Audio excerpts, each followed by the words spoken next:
All right, so take it away. Thank you so much for doing this. Yeah, thank you for inviting me. um, my son is hidden. I've got this photo album here with me, so I can show some pictures in the meantime. My son was born in July 2020, amidst all the COVID rules, and yeah, that was a bit of different from what we expected at first. I liked the quiet because nobody could visit us, just one person at a time in the Netherlands. My son was born in the hospital due to me having some medication. In the Netherlands, there's a lot of home birth, but I wanted the hospital. Um, and we went home and expected to have a very healthy, normal baby boy until day 4. I found out that the color of his eyes and skin were yellowing, and my grandfather died of liver cancer. So I was like, this kind of yellow, I don't trust it. And my husband said, well, he needs to have more sunlight. I didn't feel well with it, and on day 5, I saw his poop diaper, and it was almost white with humps of fat in it. And we have a delivery nurse and also a baby nurse in the first week uh, when a child is born. The delivery nurse is coming to visit 2 or 3 times in that week, and the baby nurse is there for 8 days. So it's really nice to have someone to help you with the baby. And I asked her, "Is this normal?" And she said, "No, I know cow's milk because I couldn't breastfeed my son. We had to get some formula, and I chose the goat milk." Um, and she said, normally cow formula doesn't look like that. So I don't know really with goat, but I don't think it's okay. And she told me that his pee was really dark and concentrated, so she didn't trust it either. And we called the delivery nurse, and she told us, "Yeah, but I don't know goat milk." And first thought that the poop color was from breastfeeding, while I had in my record saying I can't breastfeed. And then she said, "Oh, just ask someone who gave the same formula, and maybe you need to give him more because of the concentrated urine." And she prescribed us way more milk for my son. After 2 of those feedings, he was hungry as hell, which was explained by the biliary atresia later on. He didn't respond because he was overfed. Um, yeah, we had a big argument with the delivery nurse in the middle of the night because I didn't trust it anymore, and she didn't want to come. In the end, I needed to call 911, but I didn't. I thought, well, he's breathing, so it must be okay. She's not worried. As a newborn parent, you don't know what to expect. The next day, our baby nurse told us, "I'm gonna get you in a hospital today. The delivery nurse has to work with us, or I will arrange it for you." So on day 6, we went to our first hospital, and we had a blood draw, and we went home. And our baby nurse told us, "Okay, if they call you soon, then it's something serious."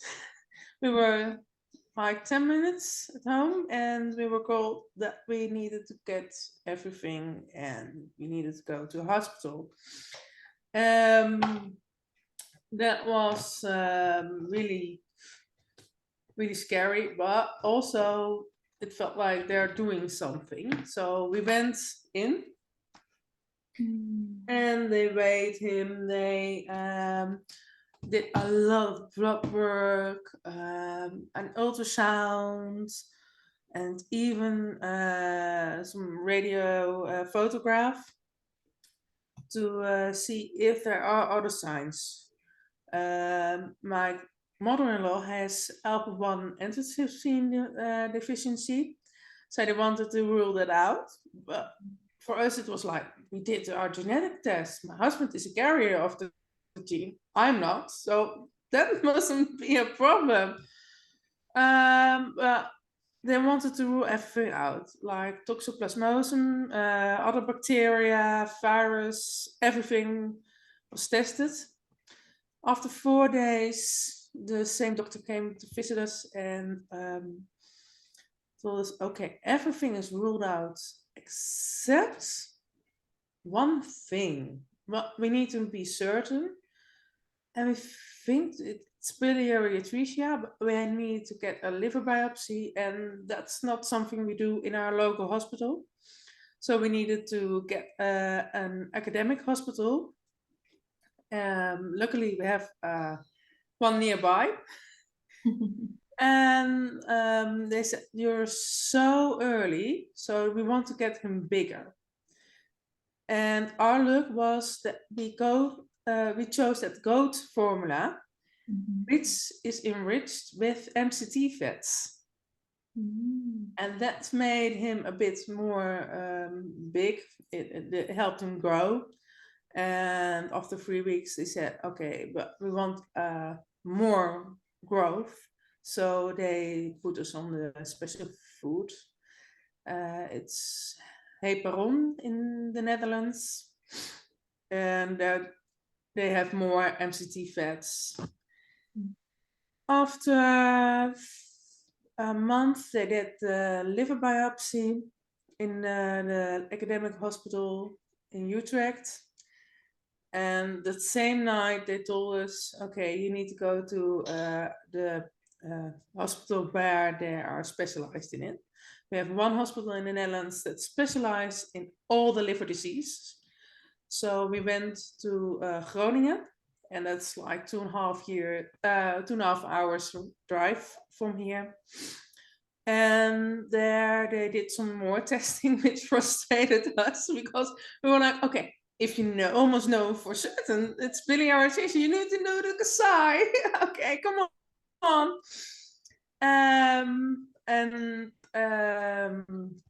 When he was 5.5 weeks old, they performed the Kasai. And all the surgeons were really, really hopeful because his biliary, his bowel level wasn't that high. So they thought, okay, the problem is not that far. Except for one surgeon. I hated that man with everything in my body at that time. Because he said, okay, you're so quick with this. I think it's in the liver. I said, no, but his levels aren't that high. And we prayed that he was strong. Here's my son right before and after the Kasai.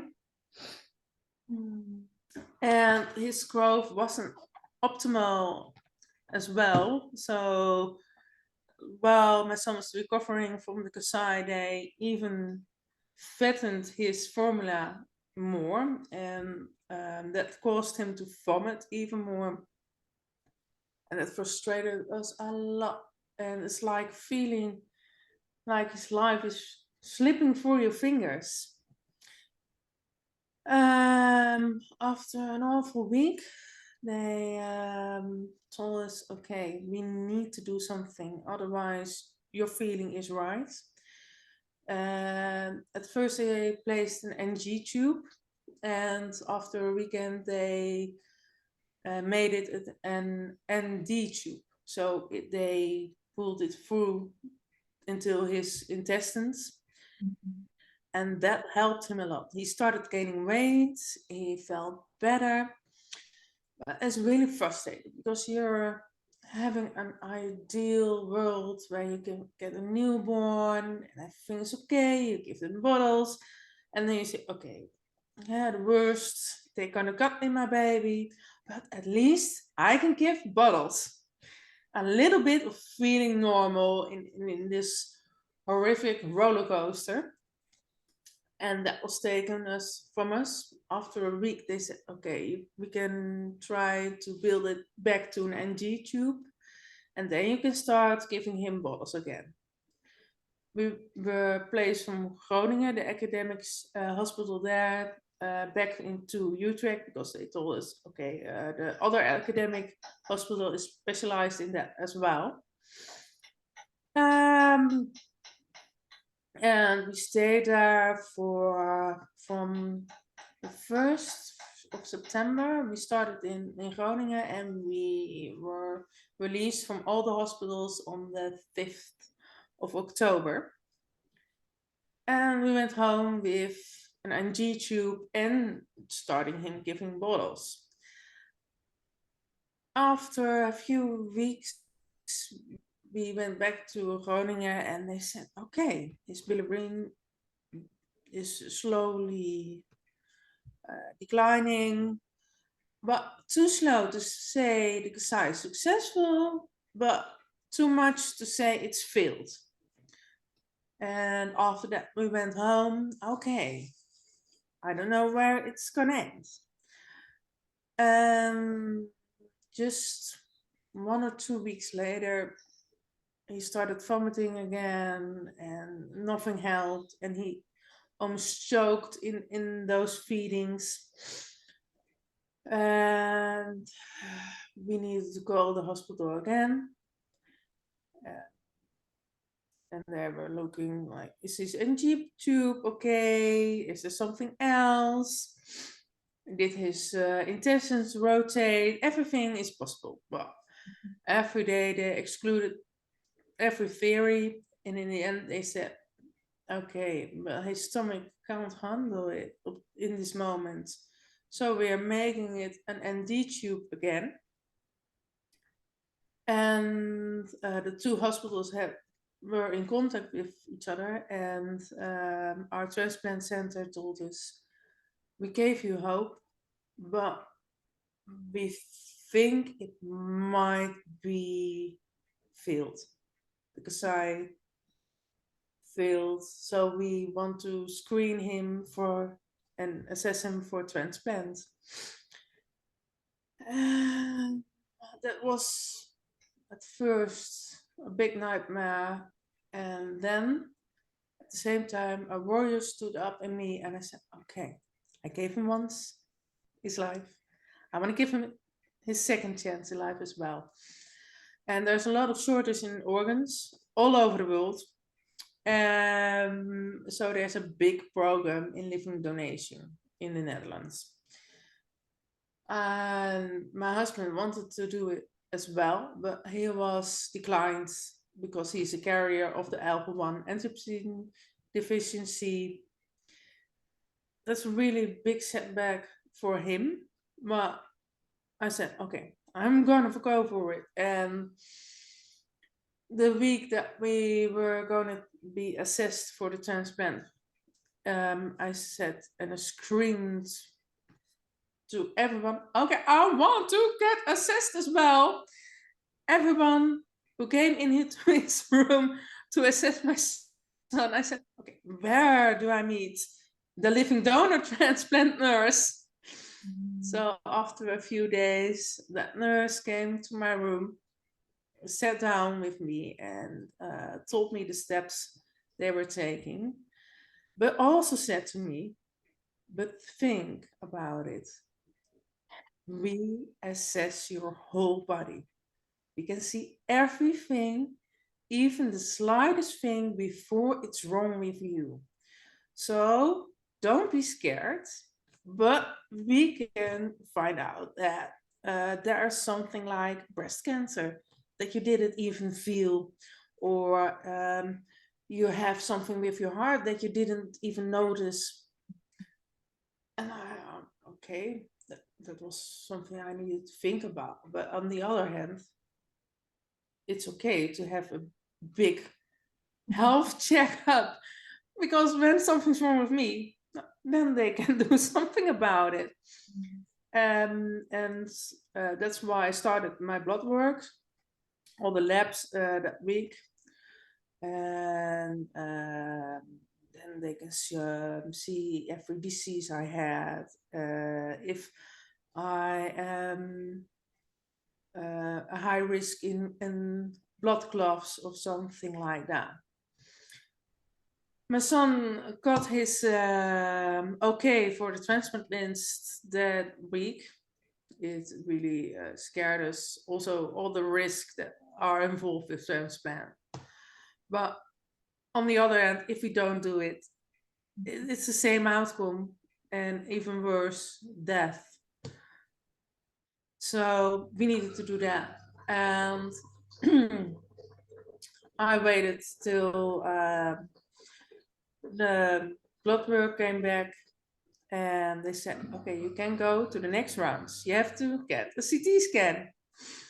So I went back and forth to the transplant center, and got an okay on the CT scan.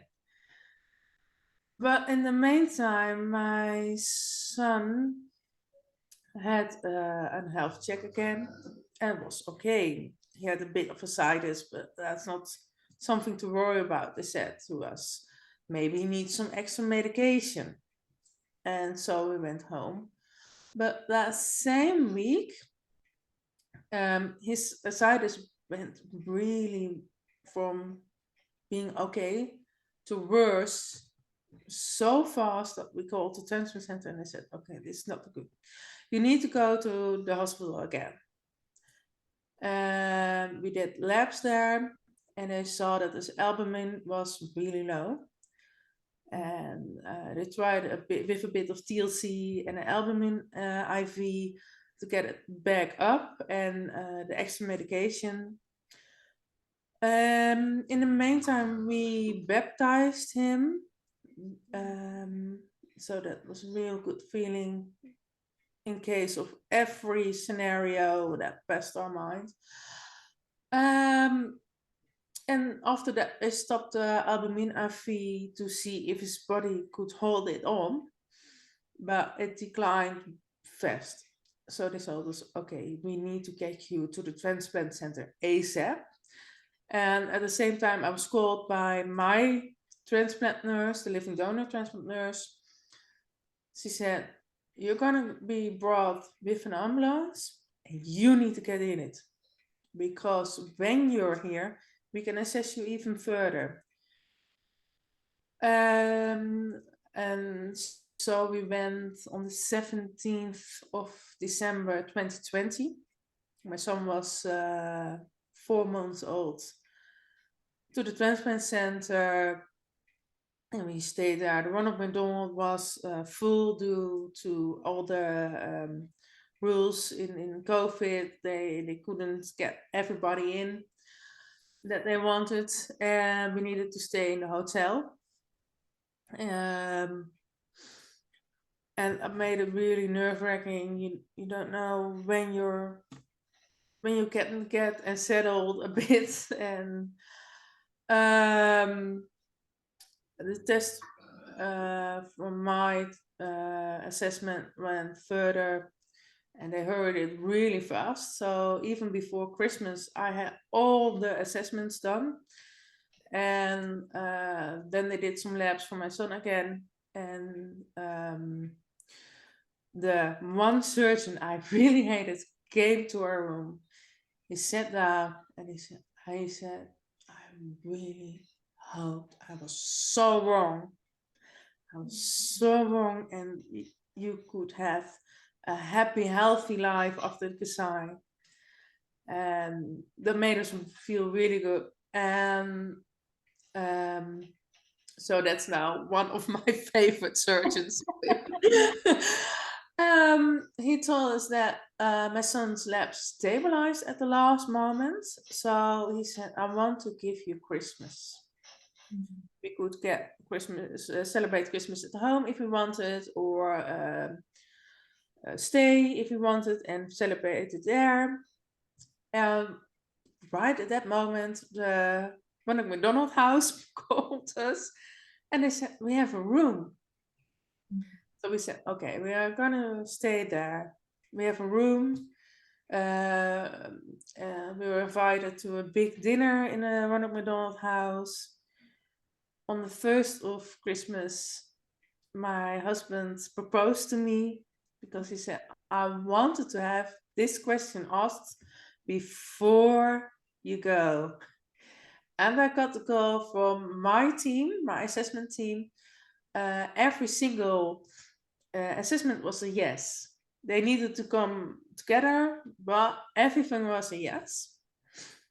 And holidays in the hospital aren't fun, but I loved every gesture we got. And we lived so intense because you don't know where the outcome is. We said we're gonna enjoy every moment, even in the hospital. So we got the bike from the playroom, and we were biking through the hallways of the ward with my son in front of me. Things like that. On New Year's Eve, they made a party for every parent who stayed in the wards, which was lovely.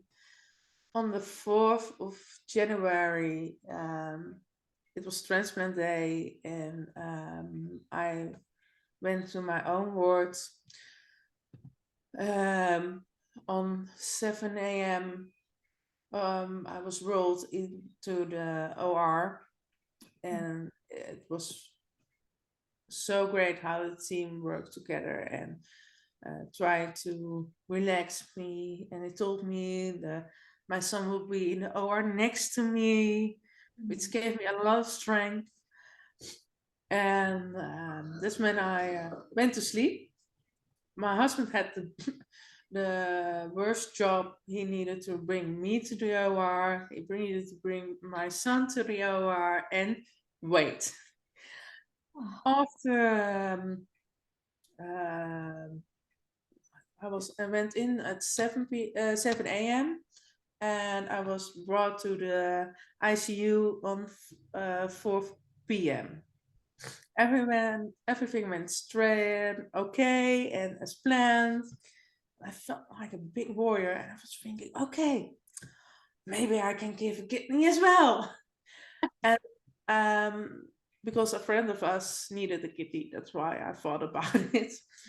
And I heard it that he needed a kidney when I was pregnant from Hidde. And I didn't say yes at the time because I was one thought that came to me right when my best friend asked, what if my son needs a liver? And I never knew why I was thinking that at 36 weeks pregnant. I didn't know about biliary atresia. I didn't know about all the other liver diseases. But that was the thought. And at that moment, I thought, okay, maybe somebody told me what I needed to do. Well, I was euphoric after transplant due to all the pain medicine and narcotics. My recovery went as planned, only that my heart had a big job and it was really a strain on it because all the epidurals are working on your heart as well. So they needed to put it a bit down.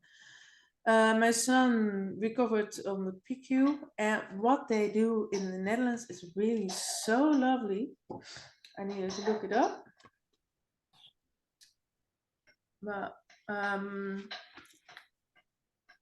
they bring you together the same day as the transplant if your body and you are ready. The next day, they did the same. So every day I was brought to my son.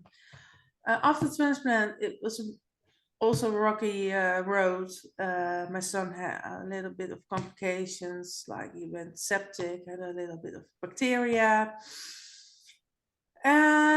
I had a little complication as well. I had a little bowel leakage, but my liver recovered it by itself. My body recovered by itself.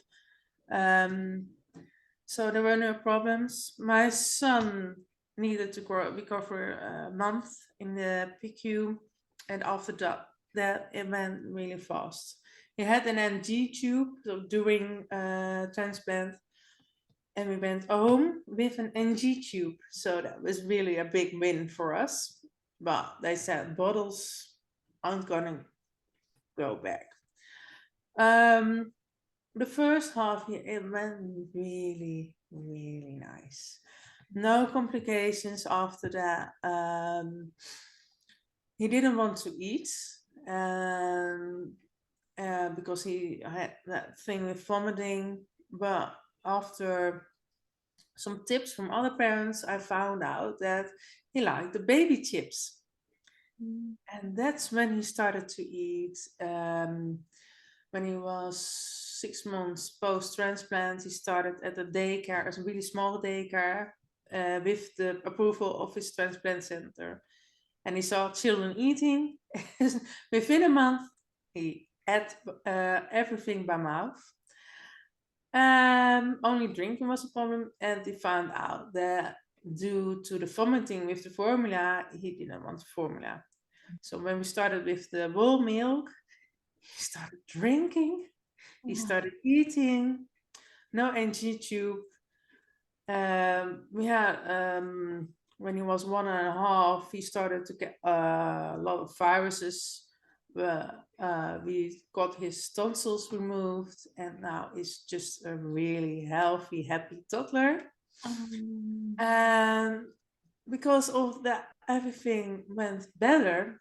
We started to feel every mental load of what we went through. And that's why I got referred to a special center, a special trauma center. Had a lot of MDR therapy, exposure therapy, and it changed my mind. And I now see how capable my son is in living, eating, and that it wasn't my fault. NG tubes are just help. It is horrible. But I can say the next time when he gets on an NG tube, that, yeah, that the nurses can do it. I don't need to. I don't need to hold down my son. I can be his mom. I don't need to be his nurse. The only nurse activities I need to do is giving him meds and loving. Care for him when he's ill, a normal illness. Nothing that has to do with all the hard stuff.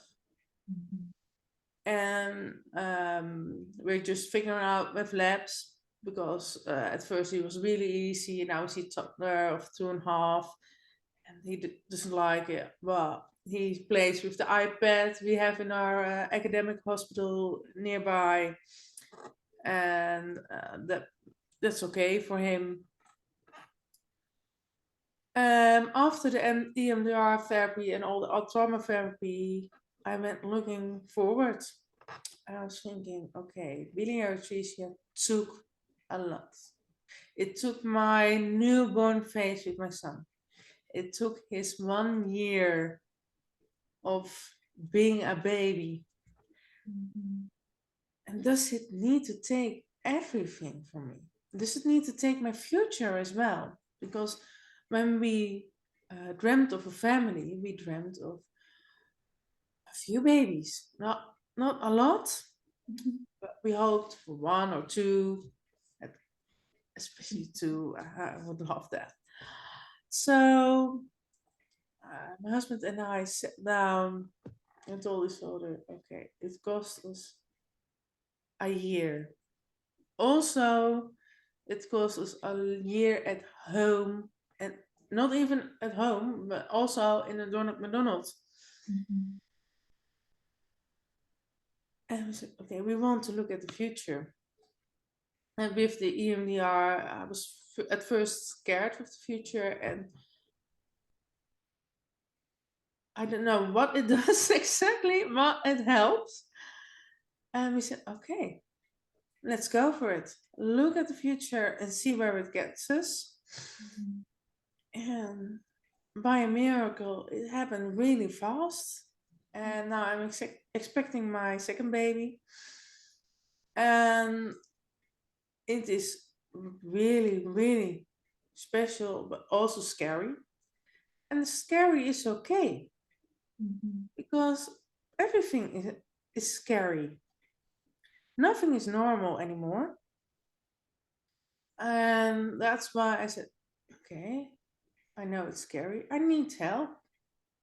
I have therapy as well, just to adjust. I go to a special kind of OB-GYN who is specialized in people who had traumas or anxieties or depressions.